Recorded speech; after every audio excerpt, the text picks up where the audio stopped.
गौतमी नाम की तपस्विनी जंगल में रहती थी। महाभारत की कथा है, भगवान व्यास देव जी ने लिखा है।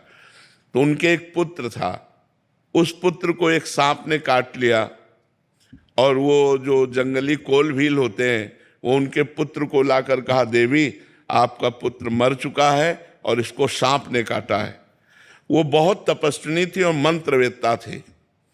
उन्हें तुरंत सर्प का आकर्षण किया और सामने बुलाया और कहा, मैं तुम्हें भस्म कर दूंगी, तुमने हमारे पुत्र को मारा, ध्यान से सुनना। तो सर्प ने कहा, आप भस्म कर सकती हैं, लेकिन मैंने नहीं काटा, मेरे से कटवाया गया है। किसने कटवाया? बोले मृत्यु ने। तुम्हारे बालक के ऊपर जो मृत्यु का आक्रमण हुआ उसने मुझे निमित्त बनाकर कटवाया। तो उनकी बात समझ में आ गई, तपस्विनी थी, उन्होंने मृत्यु का आकर्षण किया। मृत्यु से कहा, मैं तुम्हें भस्म कर दूंगी, तुमने बालक को सर्प से कटवाया। तो उसने कहा, मैंने नहीं कटवाया, काल ने। काल के द्वारा मैं मृत्यु प्रेरित थी और मैं मृत्यु से प्रेरित होकर सर्प ने काटा, मैं तो एक निमित्त। मृत्यु ने कहा, वो तो काल है, काल का आकर्षण किया और काल महाबली भगवान का स्वरूप है। उन्होंने कहा, तुमने हमारे पुत्र को क्यों मृत्यु से प्रेरित करके, सर्प से प्रेरित करके कटवाया? तो काल ने कहा, हमने नहीं किया, तुम्हारे बालक के कर्म ने। कर्म से प्रेरित काल, काल से प्रेरित मृत्यु, मृत्यु से प्रेरित सर्प। घूम के बाद कहा है कि तुम्हारे बालक का कर्म ऐसा था जिससे इसको सर्प ने काटा। तो अगर हम विवेक के द्वारा देखें तो हमारा कर्म ही, वो बैठे किसी की खोपड़ी में, हमको दुख या सुख जो मिलता है वो निज कृत कर्म भोग सुन भ्राता, अपने किए हुए काम में फल मिलता है। तो कोई आदमी हमारे साथ दुश्मनी कर रहा है तो मेरे ही किसी जन्म का कर्म या इस जन्म का कर्म उसके दिमाग में बैठकर मुझे प्रतिक्षण दुख दे रहा है, इसलिए मुझे सहन करना चाहिए और उस व्यक्ति को क्षमा करना चाहिए, क्योंकि कर्म मेरा ही उसके ऊपर सवार है। ईमानदारी से सत्य बात मानिए, ऐसे कोई दुख सुख किसी को नहीं देता है। महाराज जी, ये बात दिमाग से निकल कैसे जाएगी? नाम जप करो, नाम जप करो, नाम में बड़ी सामर्थ्य निकाल के बाहर कर देगी। नाम जप करो, नाम जप। उपकार सिंह जी, नमस्कार महाराज जी, वाहिगुरु जी का खालसा, वाहिगुरु जी की फतेह। महाराज जी, मैं एक रेस्टोरेंट बिजनेस चलाता हूँ, लेकिन मेरी एक कमजोरी है, अगर कोई मुझे कुछ कह देता है या थोड़ा सा भी उल्टा बोल देता है तो मैं बहुत परेशान हो जाता हूँ और मेरा मन काम से उठ जाता है। नहीं, ये कमजोर स्थिति है, इसे अच्छी बात नहीं कहते, बहुत कमजोर स्थिति है। हमें चाहिए कि अगर हमको कोई कह रहा है तो हम उसका उत्तर दें, आवश्यक है तो। हमें अपने व्यापार से, अपने कर्तव्य से, अपने ग्राहकों से, अपने समाज से उबना नहीं चाहिए। कुछ समाज में ऐसे भी लोग हैं जो डिस्टर्ब हैं, कई तरह के डिस्टर्ब होते हैं, बहुत अच्छी पोशाक में भी डिस्टर्ब होते हैं। अब वो आपसे खा करके वो लड़ेगा। हमको चाहिए उनके डिस्टर्ब में हम डिस्टर्ब ना हो, हम डट करके सामना करें, अपनी सफाई पेश करें। किसी भी तरह से हमको हारना नहीं है, हमको परास्त नहीं होना, हमको इतना गुस्सा नहीं कर लेना कि हम भी अपराधी बन जाए। तो मेरा डेली सुदर्शन चक्र आएगा। आपके सपने में रोज सुदर्शन चक्र आता है?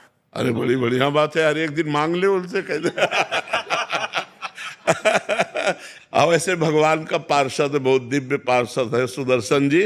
वो असुरों का संहार करते हैं, जिनको कोई नहीं मार सकता। सुदर्शन चक्र जी उनका हिसाब किताब बराबर कर देते हैं। वो भगवान के पार्षद हैं। अगर भगवान के किसी शंख चक्र गदा पद्म सुदर्शन आदि का भी दर्शन हो तो मानना चाहिए भगवान की बड़ी कृपा हमारे ऊपर है, ऐसा मानना। जैसे सुबह आप चलते हैं, ऐसा लगता है कि शिव की बारात जा रही हो और सारे आपके हाँ। और गुरुदेव जब आप यहाँ पे वचन देते हैं और बाबा जी वो करते हैं तो ऐसा लगता है कि अर्जुन जी प्रश्न पूछ रहे हो और श्री कृष्ण स्वरूप में आप हमें जवाब। जाकी रही भावना जैसी प्रभु मूर्त देखी तीर्थ। आपकी भावना विशुद्ध है, इसलिए आपको ऐसा नजर आता है। अनिल मिश्रा जी, दिल्ली से। महाराज जी, आपके चरणों में कोटि कोटि नमन। महाराज जी, धर्म, अर्थ, काम और मोक्ष में संतुलन कैसे बनाए रखें? जब हम धर्म के द्वारा अर्थ कमाएंगे तो हमारी कामनाएं हमको रोक नहीं पाएंगी, हम मोक्ष के अभिलाषी बन जाएंगे। और जब तक हम धर्म से धन नहीं कमाएंगे और धर्म को त्याग दिया तो अर्थ और काम हमें पिशाच की तरह पागल कर देगा। अशांति, चिंता, शोक, भय ये हमारे अंदर भर जाएंगे। तो हमारा सबसे पहला कर्तव्य होना चाहिए कि हमारे को जो अर्थ चाहिए, जो संपत्ति चाहिए, वो धर्म के द्वारा मिले। और धर्म के द्वारा जब हम धर्म का पालन करेंगे तो धर्म हमको भगवान की तरफ ले जाएगा, अधर्म हमको नरक की तरफ ले जाएगा। तो जब धर्म हमें भगवान की तरफ ले जाएगा तो हमारी अच्छी कामनाएं होंगी। धर्म, अर्थ जो है वो धर्म से कमाया गया, इसलिए कामनाएं अच्छी होंगी। और कामनाएं जब हमारी पूर्ण होंगी या नष्ट हो जाएंगी, दो प्रकार से कामनाओं का त्याग होता है, या तो भगवान पूर्ण कर देंगे या तो कामनाएं नष्ट कर देंगे। तो मोक्ष अभिलाषा जग जाएगी कि मैं भगवान को प्राप्त करूं, मैं मुक्त हो जाऊं। इसलिए सबसे पहली बात है धर्माचरण करना। अब धर्म क्या है और अधर्म क्या है, ये जानने के लिए हमें शास्त्रों का स्वाध्याय, संतों का संग करना पड़ेगा, जिससे हमें ये पता चले कि जो हम कार्य कर रहे हैं वो धर्म पूर्वक है या अधर्म पूर्वक। तस्मात् शास्त्रम प्रमाणम ते कार्या अकार्यो व्यवस्थितो। कार्य करना है कि ये अकार्य है, इसका विधान शास्त्र करता है। तो हमें श्रीमद् भागवत का, श्रीमद् भगवत गीता जी का, वेदों का जितना हमारी पहुंच है स्वाध्याय करना चाहिए। तो हमें पता चल जाएगा ये करना चाहिए और ये नहीं करना चाहिए। जिसे संत और शास्त्र कहते करना चाहिए उसे धर्म कहते हैं, और जिसे संत शास्त्र कहते नहीं करना चाहिए उसे अधर्म कहते हैं। धर्म के द्वारा कमाए हुए धन से पवित्र कामनाएं उत्पन्न होती हैं, पवित्र कामनाएं फिर मोक्षाभिलाषी बना देती हैं। इसीलिए धर्म, अर्थ, काम, मोक्ष ये चार पुरुषार्थ लिखे हुए हैं। महाराज जी, इन्हीं का प्रश्न है कि सनातन धर्म का वास्तविक अर्थ क्या है महाराज जी? ब्रह्म, सनातन ब्रह्म है, सनातन राम है, सनातन कृष्ण है, सनातन संपूर्ण जगत है। ये वायु सनातन है, ये सूर्य सनातन है, ये चंद्र सनातन है, ये भूमि सनातन है, चराचर जगत उसी सनातन से प्रकट हुआ है। सनातन ब्रह्म है, तो सनातन से ही प्रकट हुआ है। जैसे ब्रह्म अनंत है ऐसे सनातन अनंत है। सनातन किसी व्यक्ति के धर्म का नाम नहीं है, सनातन पर ब्रह्म परमात्मा है। भगवान श्री कृष्ण सनातन है, भगवान श्री राम सनातन है। जब भगवान सनातन है तो चराचर जगत उसी सनातन से उत्पन्न हुआ है। ये वायु सनातन है, ये सूर्य सनातन है, ये चंद्र सनातन है, ये भूमि सनातन है, ये अग्नि सनातन है, ये समस्त देवता सनातन है। कहाँ तक वर्णन करें, जैसे भगवान अनंत है ऐसे सनातन अनंत है। सनातन किसी व्यक्ति के धर्म का नाम नहीं है। सनातन आकाश है, आकाश की तरह व्याप्त सनातन है। सनातन के सिवा कुछ है ही नहीं, जो है वो सनातन में। भूमि में तो सब है, आकाश के नीचे तो सब है, सूर्य चंद्र के प्रकाश से ही तो सब जीवित है। सबके प्राणों का पोषण वायु से होता है, वायु सनातन है, अग्नि सनातन है। सब सनातन में उत्पन्न होते हैं, सनातन में पलते हैं और सनातन में ही लय हो जाते हैं, क्योंकि सबका मूल सनातन है और सनातन ब्रह्म है। समझ पा रहे? सनातन किसी व्यक्ति का एक धर्म मात्र नहीं है, संपूर्ण सृष्टि का जो धर्म है वो सनातन है, वो ब्रह्म है। जैसे आकाश सनातन तो फैला हुआ है, चाहे जहाँ चले जाओ, ऐसे चाहे जहाँ चले जाओ वो सनातन तत्व ब्रह्म विराजमान है, तो सनातन ही है। कोई भी जीवित है वायु से जीवित है, वायु सनातन है। समझ पा रहे आप? स्मिता जी। महाराज जी प्रणाम। महाराज जी, मैं जम्मू कश्मीर सरकार में कमिश्नर के पद पर कार्यरत हूँ। इस भाग दौड़ भरी जिंदगी में प्रभु मनन, चिंतन, भजन का समय अधिक नहीं मिलता। क्या मैं अपने सरकारी कर्तव्यों को ही प्रभु सेवा मानूं या केवल अपना कार्यभार मानूं? नहीं, परिवार के सेवा को भी भगवान की सेवा और सरकारी सेवा को भी भगवान की सेवा माननी है, पर साथ में नाम जप करना है। मामनिस्मर युद्ध चाहिए, युद्ध माने अपने कर्तव्य का पालन, और मामनिस्मर भगवान करे मेरा स्मरण। अगर भगवान का स्मरण नहीं है तो सब कोई कार्य कर रहे हैं, और कर्म दो ही प्रकार के होते हैं, पाप या पुण्य, और उन्हीं का भोग भोगना पड़ता है।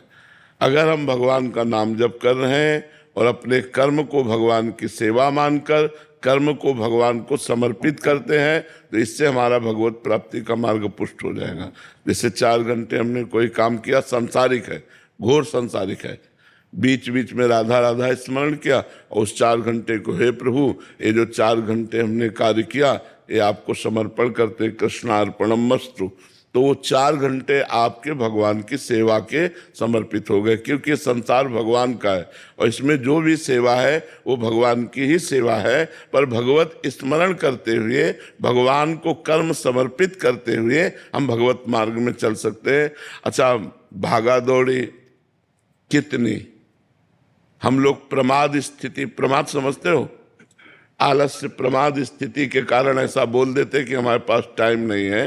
नहीं, आप 12 घंटे काम करते हैं, इससे अधिक काम करते हैं? कोई भी हमें बताओ, अधिक से अधिक आप 12 घंटे काम करते हैं, तो 24 घंटे में आपके पास 12 घंटे बचे, 6 घंटे सो लीजिए, 12 6 18 घंटे हो गए। 2 घंटे भोजन के ले लीजिए, 20 घंटे हो गए। 1 घंटे मनोरंजन के लिए ले लीजिए, 21 घंटे हो गए। अब बचे 3 घंटे। हम कह रहे हैं 2 घंटे परिवार को दे दीजिए, बचा 1 घंटा। 1 घंटा भजन करो, देखो आप बढ़िया भजनानंदी हो जाओगे। 1 घंटा तो करके देखो। अब आप टोटल बोल दिए हमारे पास फुर्सत नहीं, तो फिर यमराज थोड़ी छोड़ेंगे। तो हमें नाम जप करना चाहिए अपने लोक परलोक दोनों को बनाने के लिए, लोक में शांति और परलोक में भगवत कृपा प्राप्ति। इसके लिए हमें नाम जप करते हुए अपने सांसारिक कार्य करने चाहिए। यही हम सबको सिखाते हैं। भक्ति ये नहीं कहती कि अपने कर्तव्य को छोड़ दो और एकांत में बैठ जाओ। भक्ति ये कहती है एकांत से उठो और समाज में जाओ और सेवा करो और पाप कर्म न करो और नाम जप करो। यही भक्ति सिखाती। बड़े बड़े संत फिर समाज में ही आते हैं, आते तो अंतिम में समाज में। बिना समाज को दिए आप जा नहीं सकते हो। जो भक्ति कमाई वो समाज को दो और फिर जाओ यहाँ से। बड़े बड़े संत महात्मा घूम घूम के बांटते हैं, हम तो मान लो बैठे हुए बांट रहे हैं। बड़े बड़े संत जन तो गांव गांव नगर नगर घूम घूम कर प्रवचन करते हैं, लोगों को जागृत करते हैं। तो करना पड़ेगा। समाज में पैदा हुए हो, समाज का खाया है, तो समाज को जागृत करना पड़ेगा, समाज की सेवा करनी पड़ेगी। तो वही तो आप कर रहे हो, समाज की ही तो सेवा कर रहे हो। जैसे हम अकेले हैं तो आप अकेले कपड़ा लत्ता भिक्षा मांग लिए, और आपके 10 परिवार के तो आपको पेमेंट मिलती है। तो आप अपने परिवार का पोषण कीजिए और धर्म से चलिए और नाम जप कीजिए, तो आपको भगवत प्राप्ति का मार्ग मिल जाएगा। केवल सांसारिक जिम्मेदारियों को ही पूरा किया और भजन नहीं किया तो फिर क्या होगा? आपके जो कर्म बने उसके अनुसार आपको अगली योनि में जाना पड़ेगा, मुक्ति नहीं मिलेगी। नहीं, अरे मोक्ष कोई तुम खिलवाड़ समझते हो? पशु पक्षी जैसे हैं उनको तो नहीं मिलता, नहीं मिलता, उनको मोक्ष नहीं मिलता। वो तो कर्म कर रहे हैं। नहीं, कर्म नहीं कर रहे हो, केवल भोग भोग रहे हैं। कर्म केवल मनुष्य शरीर से होता है। लेकिन गुरुदेव आपने बोला सर वृंदावन में जो पशु पक्षी वो सारे किसी न किसी पुनर्जन्म में अपने तपस्या की है, तपस्या। हाँ, तो वही तो कह रहे। तो वृंदावन के कबूतर बनना तुमने साधारण समझ लिया है क्या? वृंदावन के पशु पक्षी बनना साथ बड़े बड़े ऋषि मुनि याचना करते हैं कि वृंदावन का मैं खग मृग पशु पंछी बन जाऊं, जिससे राधा राधा रटूं और प्यारी जू और प्यारे जू को सुख पहुंचाऊं। तो वृंदावन के पक्षी, वृंदावन के सुअर कुत्ता है कोई साधारण जीव थोड़ी है। ये तो पूर्व जन्म के कोई न कोई साधन भजन बना, तो वृंदावन में आकर पशु पक्षी रूप में प्रियाजू के धाम में पड़े। आप सीधे भगवत प्राप्ति हो जाएगी इनको, क्योंकि रज में पड़े हैं ना। अब शरीर रज में छूटेगा तो रज के प्रभाव से भगवत प्राप्ति हो जाएगी। आशा शुक्ला जी। राधे राधे महाराज जी। महाराज जी, नाम जप में यदि राधा जी के ध्यान में राधा जी एवं साकार गुरु एक ही रूप में महसूस हो, तब साधक की स्थिति बढ़िया है, बढ़िया है। तो उसको फिर अभी शरणागति या गुरु दीक्षा का अभी आगे प्रयास नहीं करना चाहिए? आप करते रहो, भजन करते रहो, खुद भूख पैदा हो जाएगी। खुद भूख पैदा हो जाएगी कि अब मैं दीक्षा लूंगी, अब मैं गुरु बनाऊंगी, अब मैं भगवत मार्ग में आगे बढ़ना चाहती हूँ। जब हमें आगे चलना होता है और मार्ग पता नहीं होता तो गाइड की जरूरत होती कि नहीं होती? हमें मार्ग पता नहीं है और हमें चलना है आगे, तो हमें गाइड की जरूरत होती है। ऐसे ही भगवत मार्ग में गुरु की जरूरत होती है। चाहे शिव बिरंच सम होई, गुरु बिनु भवनिधि तरह न कोई। तो वो खुद भूख पैदा हो जाएगी आगे कि कोई महापुरुष हमारा गुरु बने और हमें मार्ग प्रदर्शन करे कि हम कैसे जाए। महाराज जी, दुनिया में ऐसा कोई पाप नहीं है जो मैंने नहीं किया। सबसे गलती हो जाती, सबसे गलती। आपसे हाथ जोड़ के विनती है कि आप ऊपर जाने का कब मत बोला कीजिए। दिमाग खराब हो जाता है, हाँ, पागलपन आ जाता है। अब आपसे इतना लगाव हो चुका है नवल नागरी बाबा जी से, इनसे करो क्योंकि नए हैं हमारी। अब तो शरीर की हालत रोज का रोज डाउन होती जा रही है। अब इसको हम कैसे कहें हम कितने दिन जिएंगे, अब पता नहीं भगवान कितने दिन रखें। ये जरूर है कि हम ना रहेंगे, लेकिन वाणी तो रहेगी ना। टेप की गई जो वाणी है, जो रिकॉर्ड की गई वाणी है, अगर आप उसे सुनोगे तो आपको लाभ मिलेगा। शरीर तो नहीं रहेगा, आज या कल चला जाएगा, इसका तो जाने का है ही। गुरुजी आपके बिना तो कुछ अच्छा ही नहीं लग रहा। तो इसको रोकने का कोई उपाय भी तो हमें नहीं नजर। हमको ही साथ में ऐसी कोई बस नहीं बनी, ऐसी कोई ट्रेन नहीं बनी। तो ये सारी चीजें छुड़वा दी महाराज। तो बच्चे और दुकान वगैरह की अब इस तरह का मोह और वो नहीं होता है। सिर्फ आपसे, बाबा जी से सबसे दिन रात यही सपने में दिखते हैं। और वो इतनी हालत है बाबा जी, मैं यहाँ पर इस धाम में झूठ नहीं कहूंगा। ऐसा नहीं है कि आपका एकांतिक या सत्संग करने के बाद में मेरी स्थिति एकदम सुधर गई हो। एक दो बार गलत जगहों पे जाने का भी प्रयास किया। एक बार आपके दर्शन हुए वहां पे, और दूसरी बार नवल नागरी बाबा के महादेव बाबा के वे, हाँ बोल अब क्या चाहिए तेरे को। तो वापस चौकड़ी मार के भागा हूँ। अब कृपा निधान आप बस आप ऊपर जाने का मत कीजिए, और अगर जाना है तो मेरे को साथ में लेके मैं थोड़ी वो सेवा करना। भगवान की बड़ी कृपा है आपके ऊपर, जो आपका सुधार होकर भगवत मार्ग में चल रहे हो। चिंता न करो, हम साथ हैं। शरीर नहीं रहेगा तो भी हम साथ रहेंगे। आप देखला, जो प्यार करते हैं तो शरीर रहे ना रहे, हम साथ रहेंगे। तुम्हें अनुभव होगा कि बाबा हमारे साथ है, ये अनुभव होगा। जितेश जी, राधे राधे। राधे राधे महाराज जी। महाराज जी, मैं कुछ भी काम करने के लिए सोचता हूँ लेकिन मन विचलित रहता है। सुबह शाम थोड़ा पूजा पाठ भी करता हूँ पर मन की शांति नहीं मिल पा रही महाराज। देखो, मन की शांति करनी है तो नाम जप करना पड़ेगा। उठते बैठते चलते फिरते काम करते नाम जप करो, सब सही हो जाएगा। लोक का भी सिस्टम सही हो जाएगा और परलोक का भी सिस्टम सही हो जाएगा।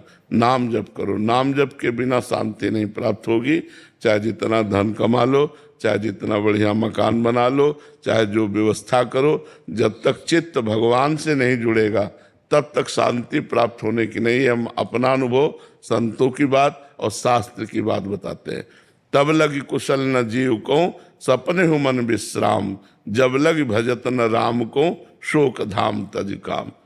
जब शोकों के धाम कामनाओं का त्याग कर भगवान का भजन होता, तब आनंद की अनुभूति होती है। तो नाम जप करते रहो भगवान का, और गंदा भोजन न करो। गंदा भोजन को मतलब मांस मछली जैसे है, शराब है, ये सब नशा पानी न करो कोई ऐसे गंदे, और भजन करो तो भगवान आनंद प्रदान करेंगे। धीरे धीरे पाप नष्ट होगा तो आनंद की अनुभूति होगी। विष्णु जी, महाराष्ट्र से। राधे राधे। राधे राधे महाराज जी। महाराज जी, भगवान को पूर्ण समर्पण कैसे करें? भगवान के पूर्ण समर्पण में वाणी, शरीर, मन और स्वयं, ये चार चीजें हैं। तन वांग मनोभिर अमलई सोहम तवई वाश्रिता। तो मैं फंसा है शरीर में, तो पहला नियम लो कि शरीर से कोई भी भगवद विमुख कार्य हम नहीं करेंगे। पाप आचरण नहीं करेंगे, अधर्म आचरण नहीं करेंगे। और शरीर से जितने कार्य हों, तदर्पिता अखिलाचारिता, वो भगवान को समर्पित करो। जो भी कर्म करेंगे धर्मयुक्त कर्म करेंगे, पाप कर्म नहीं करेंगे। और जो धर्मयुक्त कर्म करेंगे वो भगवान को समर्पित करेंगे। तो शरीर से होता है कर्म, और कर्म जब भगवान को समर्पित होता है तो शरीर समर्पित होने लगता है। फिर आया वाणी। वाणी से हम झूठ न बोलें, वाणी से हम छल कपट भरी भाषा न बोलें, वाणी से किसी को दुख देने वाली बात न बोलें। भगवान का नाम जप करें, मृदु बात करें, सत्य बात करें, अच्छी चर्चा करें, नहीं तो मौन रहें। तो ये वाणी भगवान को समर्पित हो गई। मन से किसी के दोष दर्शन न करें, मन से किसी का अहित न चाहे, मन गंदे मार्गों में जाए तो हटाकर भगवान के नाम में लगावे, बार बार मन को भगवान का चिंतन करवावे तो मन भगवान को समर्पित, और तन मन वाणी जब समर्पित हो जाती तो मैं स्वयं भगवान का दासत्व हो जाता है, मैं स्वयं भगवान को समर्पित हो जाता है। ये तीन संभालने की जरूरत है, तन मन और जबान। ये जबान में खान पान भी आता है, तो खान पान वही पवित्र जो भगवान को भोग लगावे, और वाणी से वो, इसमें दो इंद्रियां हैं, एक वाक इंद्रिय एक रसेंद्रिय जबान में, तो खान पान भगवान को भोग लगा के पावे, और वाणी से जो बोले सबका मंगल करने वाली बात बोले, झूठ न बोले, निंदा न करे, अपवित्र बात दुखद बात न बोले, भगवान का नाम जप करे। इसी से हम धीरे धीरे भगवान को समर्पित हो जाएंगे। नीरज शुक्ला जी, हरदोई से। राधे राधे महाराज जी, आपके चरणों में कोटि कोटि प्रणाम। महाराज जी, नाम जप और धर्म के मार्ग पर चलकर जो राधा रानी से मांगा वो दिया है, लेकिन इच्छाएं बढ़ती ही जा रही हैं, मन चंचल है, वो कहता है कि इच्छा पूरी करो चाहे जैसे करो। नहीं, चाहे जैसे में तो फिर पतित हो जाओगे, चाहे जैसे में पतित हो जाओगे।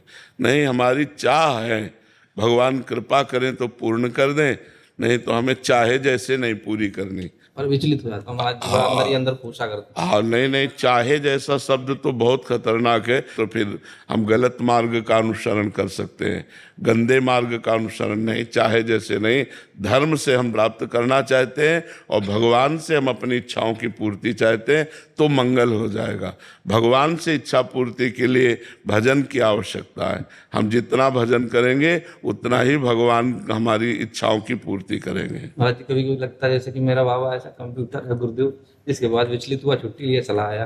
कभी कभी लगता है बाबा नहीं होगा तो किसके पास जाऊंगा। हाँ, पर भगवान कोई न कोई बाबा तैयार कर देंगे। भगवान की सृष्टि। मेजर ऋषभ धमन जी, राधे राधे। राधे राधे महाराज जी। महाराज जी, मुझे ज्ञात है कि मेरा पहला दायित्व देश की रक्षा व सेवा है, परंतु कभी कभी महसूस होता है कि मैं अपने परिवार या माता पिता के लिए पूरी तरह से जो कार्य करना चाहिए वो नहीं कर सकता। ये असंख्य सैनिकों और जो अपने घर से दूर रह रहे हैं उन सबका प्रश्न है महाराज जी, ऐसे में हमें क्या करना चाहिए? लेकिन आप सम्माननीय पूरे राष्ट्र में हैं, जो हमारे राष्ट्र सैनिक है, जो ना सम्मान करे बहुत मंद बुद्धि का आदमी है, जो राष्ट्र सैनिकों को सम्मान न दे। तो जैसे आप संत का सम्मान करते हैं तो किस लिए करते हैं? उसने अपने परिवार का त्याग किया, उसने संसार के सुखों का त्याग किया और अपने को समस्त सुखों से हटाकर और भजन करके दूसरों का मंगल किया, परहित किया, परोपकार किया। इसीलिए संत को हम प्रणाम करते हैं।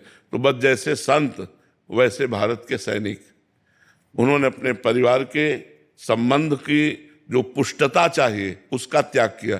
जैसे बच्चा चाहता है पापा हमारे नज़दीक रहे, पत्नी चाहती है हमारा पति हमारी आंखों के सामने रहे, माँ चाहती बेटा हमारे सामने रहे, लेकिन सबसे दूर और पता नहीं कितना दूर कभी मिलन ही ना हो।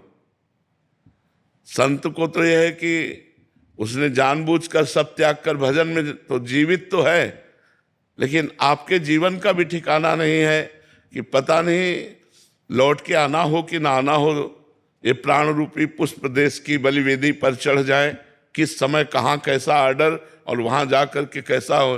तो इसीलिए सम्माननीय है और इसीलिए जो बड़े बड़े यज्ञकर्ताओं को सुख प्राप्त होता है स्वर्ग का, वो केवल आपका राष्ट्र के प्रति प्राण त्याग देने पर स्वर्ग का सुख प्राप्त होगा। और कहीं राधा राधा नाम जप करते हुए प्राण त्यागा तो भगवत प्राप्ति हो जाएगी। आपका कोई छोटा मोटा धर्म नहीं, राष्ट्र धर्म में आप हैं तो आप एक संत के समान हैं। और ऐसा जीवन भी है, कहीं चाहे बॉर्डर में खड़ा कर दे, चाहे हिमालय में खड़ा कर दे, चाहे युद्ध में खड़ा कर दे, बिल्कुल प्राणों को बलिदान किए हुए आप लगे हुए हैं।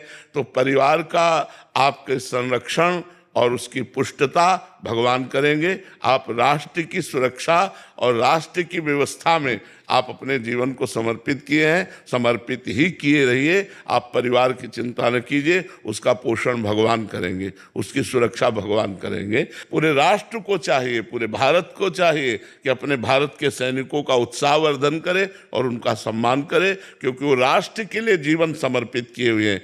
जवान जाता है, अंग भंग हो जाता है, प्राण निकल जाते हैं, जब वो आतंकवादी हमारे भारत में प्रवेश करते हैं, सूचना मिल गई तो हमारे राष्ट्र के जवान जाते हैं, कभी कभी शहीद भी हो जाते हैं। तो अपने प्राणों का बलिदान करना कोई छोटी मोटी बात। अभी नया ब्याह हुआ या अभी छोटा बच्चा है, अभी परिवार के सब आशा लगाए हुए हैं कि छुट्टी में आएंगे, वो सब आशा ऐसी की धरी रह जाती है। तो संत और सैनिक ये सम्मान के योग्य हैं, इनको सदैव सम्मान देना चाहिए। तो हम भारत के सैनिकों से प्रार्थना करते हैं कि आपका बहुत बड़ा पद है और भगवान उस पर विशेष कृपा करते हैं, क्योंकि वो राष्ट्र की सेवा में समर्पित है। ये दुख तो सहना ही पड़ेगा हर राष्ट्र के सैनिक को, अपने परिवार का वियोग दुख। अगर परिवार के प्यार को अंदर रखेगा तो कमजोर हो जाएगा। नहीं, परिवार का प्यार दूसरे नंबर पर जब छुट्टी हो, जब तक तैनात है, तो राष्ट्र का प्यार हमारे हृदय में जागृत रहना चाहिए। आप लोग बहादुर हैं, आप लोग भगवान के पार्षद हैं, राष्ट्र के रक्षक हैं, इसलिए आपकी पदवी सबसे बड़ी है। आप ये चिंता न करें, आपकी पदवी सबसे बड़ी। पूरा देश सैल्यूट करता है हमारे सैनिकों को। जब कोई शहीद होता है ना, तो ऐसा हर एक व्यक्ति को लगता है मेरा भाई शहीद हुआ है, मेरा जन शहीद हुआ है, ऐसा दुख होता है। और जिनको नहीं होता है उनके विवेक नहीं है, उनके बुद्धि नहीं है, वो स्वार्थी हैं, इसलिए ऐसा उनको लगता है। नहीं, कोई भी देश प्रेमी जब देश का जवान शहीद होता है तो उसको ऐसे ही लगता है जैसे मेरा भाई शहीद हुआ हो। तो इसलिए आप चिंता न करें, आप पूज्य हैं, आप सम्माननीय हैं। और जी ऐसे इलाके भी हैं जहाँ 4-4, 5-5 महीने पहाड़ी पे चढ़ा दिया जाता है, वहाँ बर्फ गिरी हुई है, बर्फ का ही एक पूरा बना के उसके अंदर ही रह रहे हैं। और बिल्कुल, ना बिल्कुल, टावर है, बड़ा, ना बिल्कुल। खाने के लिए ताजा भोजन है, एक पैकेट्स में जाता है। और मतलब अगर आलू भी जा रहा है तो ऐसा पत्थर जैसा आलू हो जाता है, और उसको पानी में डाल के यहाँ कैसे रह रहे हैं। बिल्कुल नहीं, बहुत कठिनतम कष्ट जीवन है में, महाराज। हाँ बहुत कष्ट में जीवन जी। महाराज जी आप कह रहे हैं कि आपने अज्ञानतावश 1.5 साल पहले 5 लाख महामृत्युंजय मंत्र का जप करने का संकल्प लिया था, फिर बाद में पता चला कि बिना दीक्षा के मंत्र जप नहीं करना चाहिए। तो महाराज जी अभी मैं अपने संकल्प को पूरा कैसे करूं, मतलब अभी मैं, या मेरा मार्गदर्शन करें, मैं अभी क्या करूं महाराज? तो किसी महापुरुष से दीक्षा ले लो और फिर जप करो। 5 लाख कोई बहुत ज्यादा थोड़ी होता है। किसी संत से दीक्षा ले लो और जप करो। अभी मनुष्य जीवन तो हमें प्राप्त है ही, अधिकार तो है ही हमारा जपने का। तो आप किसी संत से दीक्षा ले लो और पूरा करो से 5 लाख को। मान नहीं रहे दीक्षा के लिए जी, दीक्षा के लिए मना कर रहे हैं माता पिता, तो इस स्थिति में हम क्या करें? नहीं, क्यों मना कर रहे हैं? दीक्षा के लिए क्या, किसी भी संत से ले लो, अपने घर में अनुष्ठान करो। किसी के आश्रम में रहने की थोड़ी बात है, अनुष्ठान तो अपने घर में करना है। किसी संत से दीक्षा ले लो। हमने रुद्राभिषेक कराया था, तो पंडित जी आए थे, उन्होंने मंत्र बोला था, फिर उनके साथ हमने बोल के और फिर संकल्प ऐसे लिया था। कह रहे कोई रुद्राभिषेक कराया था, वहां पंडित जी ने बोला, फिर उनके साथ अंदर ही हमने संकल्प ले लिया था कि हम भी करें। तो ऐसा मान लो कि पंडित जी आपके गुरु हैं, वही मंत्र जपने लगो। तो अभी घर में करते हाँ, घर में करते रहिए आप मंत्र जप। उसमें हम खाना नहीं खा रहे हैं, तो माता पिता और क्रोधित हो रहे हैं कि ये कह रहे हैं कि 1.5 साल से हमने अन्न नहीं खाया, सिर्फ फलाहार और उपवास। ये तो जैसे शरीर चले इससे कोई भगवान नहीं मिल जाते। अगर इससे भगवान मिलते तो जितनी चिड़ियां फल चुनती हैं, फल के केवल फलाहारी कर पशु पक्षी करते हैं, कितने पक्षी ऐसे हैं, सबको भगवान मिल जाते।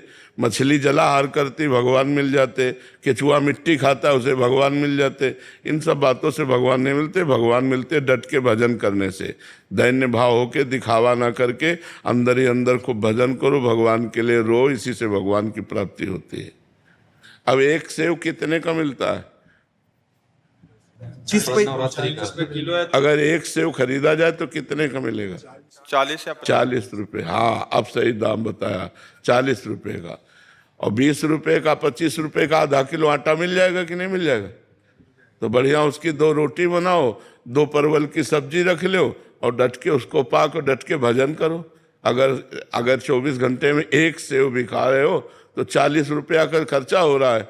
और 2 रोटी सुबह, 2 रोटी शाम पाओ, और 2 परवल की सब्जी, थोड़ी घिया की सब्जी दोनों टाइम, तो हमें लगता है 50 रुपये में बढ़िया भोजन हो गया। और यह अहंकार भी नहीं कि हम फलाहार करते हैं, और खूब भजन करें, डट के भजन करें। भजन करने से मतलब है जी। रिद्धि मित्तल जी, श्री हरिवंश महाराज जी, महाराज जी, अलग अलग जन्मों में अलग अलग दीक्षा गुरु होते हैं, या जब तक भगवत प्राप्ति? नहीं, भगवत प्राप्ति अलग। हमने पहले पीछे जन्म में दीक्षा नहीं ली, पीछे जन्म में भजन नहीं हुआ। अगर भजन हुआ होता तो भगवत प्राप्ति हो गई होती। मतलब जो हमें भजन चाहिए वो भजन नहीं हुआ। अब मुझे अवसर मिला है, अब मुझे चाहिए डट करके भजन करके और इसी जन्म में हम अपना परलोक संभाल लें। कहीं हम सुअर कुत्ता न बने, कहीं हम ऐसे पशु पक्षी मुर्गा बकरा न बने, नहीं उबाल के खा डालेंगे लोग, नहीं ऐसे ऐसे लोग उबाल के खा जाएंगे। तो हम भगवान से प्रार्थना करें कि अगर हमारे भजन में चूक हो तो मुझे फिर मनुष्य जन्म मिले और फिर संतों का संग मिले, ऐसे सद्गुरु मिले जिनकी कृपा दृष्टि से हम आपको प्राप्त कर सकें। तो हमारी तो यही सोच रहेगी कि इसी जन्म में काम हो जाए, क्योंकि देखो आज के 35 वर्ष पहले मोबाइल की सृष्टि नहीं थी। आज आप मोबाइल के बिना रह नहीं सकते, समझ रहे ना, कलयुग का फांस देखो कितना बड़ा। आज के 35 वर्ष पहले मोबाइल नहीं था और सब आराम से जी रहे थे, सब काम चल रहा था। अब हर एक के पास मोबाइल है, बच्चे से लेके जवान तक, रिक्शा वाले से लेकर के सबके पास है। अब मोबाइल एक जीवन का अंग बन गया है। कलयुग का कैसा प्रभाव कि हम हर समय बहिर्मुख बने रहे। अब आगे पता नहीं और कौन सा हाल आएगा कि हम भजन कर पाएंगे कि नहीं कर पाएंगे। बहुत खतरनाक है। दृश्यों से बचने के लिए, संसार से बचने के लिए माई बाप परिवार सबको छोड़कर हम भगवान के मार्ग में आए और मोबाइल हजारों से संबंध जोड़ देता है। अब वो नंबर है, अब हमें जरूरत है, कोई समस्या आई तो हमें भगवान से बात करनी चाहिए, लेकिन हम भगवान को भूल गए। हम व्यक्ति को फोन लगाएंगे, गए हमारा साधुता कहाँ रहे? साधुता तो ये है कि हे भगवान आपके सिवा हमारा कोई नहीं, मेरे तो गिरधर गोपाल दूसरों न कोई, प्रभु आपके सिवा कोई नहीं। आप देख लो, आप चाहे विपत्ति में डालो, चाहे आप खुशी दो, अब आपसे ही है। नाथ बचा लो, मैं आपकी। ये तो आया भक्ति। मान लो कोई पदाधिकारी, फोन नंबर ले लो हमारा, कभी काम, भैया हमें नहीं जरूरत है। आज तक की जिंदगी तुम्हीं से थोड़ी चलती रही, जिससे चल रही वही चला रहा है, हमें कोई फोन नंबर। बहुत दूर रहे यंत्र, टीवी, फोन, ये सब। प्रभु जी फोन ने तो इतना दूर कर दिया कि अब कहीं भी 4 लोग अगर बैठे हो तो वो आपस में अगर परिवार के भी 4 सदस्य बैठे हैं तो वो फोनों में लगे रहते हैं। आपस में बात करने की जो वार्ता वो तो बिल्कुल ही खत्म हो गई। बिल्कुल बिल्कुल बिल्कुल। जड़ भरत जी की जैसी स्थिति हिरण की वजह से हुई, ऐसी फोन ठीक है, कहीं ना कहीं पतन का कारण बन रहा है। छोटे छोटे बच्चे, भाई बहन सब इन्हीं को देख देख करके बहुत ही पागलपन चढ़ा देता है। जैसे हम कोई दृश्य देखें ना तो उसका प्रभाव पड़ता है। अगर हम सतोगुण दृश्य देखें, मोबाइल में कुछ अच्छाइयाँ भी हैं कि आप लोग बैठे हो मोबाइल की वजह से बैठे हो, नहीं आप प्रवचन सुने और आप आए। किसी संकट में हो तो आप किसी को अपनी परिस्थिति बता सकते हो, फोन के द्वारा बुला सकते हो। मान लो संसारिकता में एक दूसरे के संबंध में बड़ा महत्व रखता है, लेकिन अगर इसका सही प्रयोग किया जाए तो, गलत अगर प्रयोग किया गया तो बहुत हानिकारक है। हर समय इसे नहीं प्रयोग करना चाहिए, इसका स्विच ऑफ भी कर देना चाहिए कि 2-4-6 घंटे जब हम भजन साधन पूजन में लगे तो स्विच ऑफ रखा है। 1-1.5 साल का बच्चा है तो माता पिता उसको, वो अपने मस्ती में रहे इसलिए उसको फोन दे देते हैं, और बहुत सारी नई बीमारियों का सृजन हो रहा है महाराज जी, कि उनको इतनी लत लग जाती है कि उनको पता ही नहीं, दुनिया उनकी एक अलग दुनिया बन जाती है फोन से। एक उसी का संरचना करते रहते हैं अपने माइंड में, और फिर बहुत आगे चल के छोटे छोटे बच्चे गलत मार्ग में चले जाते हैं। बिल्कुल छोटे बच्चे बिना मोबाइल को देख, वो एक आंख मोबाइल पे होगी, वो एक ऐसे चल रहा है बस ऐसे करके। हाँ, तो सब चिंतन बिगड़ गया, सब बाहरी चिंतन आ गया, बाहरी चिंतन। इसीलिए कह रहे हैं कि अभी तो भजन का करना थोड़ा सा, पता नहीं आगे और कौन सी सृष्टि हो जाए। भजन देखो माहौल बदलता जा रहा है ना। हमें लगता है 30-35 वर्ष ही पहले की बात है, गर्लफ्रेंड बॉयफ्रेंड नहीं था, लिव इन रिलेशन नहीं था। देखो नई नई चीजें आ गई ना विषय सेवन के लिए। आगे पता नहीं और कौन सा ऐसा प्राविधान आ जाए जिसमें पशुता बढ़ जाए, मनुष्यता ही ना रहे, पशुता ही बढ़ जाए। कैसे भजन होगा? भजन और भोग एक साथ नहीं होते। महाराज जी सिंगल फैमिली में थोड़ी परेशानी आ जाती है, जैसे मिसेज है और फोन, बच्चे, एक छोटी बच्ची है, उसको दिखाने के लिए फोन देख मजबूरी पड़ जाती है। फिर अकेले मैं अपनी ड्यूटी पे चला जाता हूँ। लेकिन 35 साल पहले कि वो क्या था, बच्चे नहीं थे क्या? ज्वाइंट फैमिली हुआ कर। नहीं भाई, ऐसा नहीं कि 35 साल सब ज्वाइंट फैमिली, लोग देश विदेश भी जाते थे, लोग कार्य भी कर, ऐसा थोड़ी कि 35 साल से ही कार्य का विकास हुआ है, ऐसा नहीं है, पहले भी था। तो धायमा रखी जाती थी। अगर आप बहुत बिजी हो, पति पत्नी दोनों नौकरी में हो, तो धायमा रखी जाती थी जो बच्चे की सेवा सुरक्षा व्यवस्था करती थी, और अपनी अपनी ड्यूटी से आकर अपने परिवार का प्यार भरा जो व्यवहार है वो करके ऐसे चलते थे। मोबाइल जरूरी थोड़ी, छोटे छोटे बच्चों को वो मोबाइल संस्कार उनका बिगाड़ देते हैं। अब देखो कौन बच्चा अपने माता पिता के पैर छूता है? रोज सुबह उठकर धरती के पैर छूना, माता पिता के पैर छूना, भगवान का स्मरण करना, जो संस्कार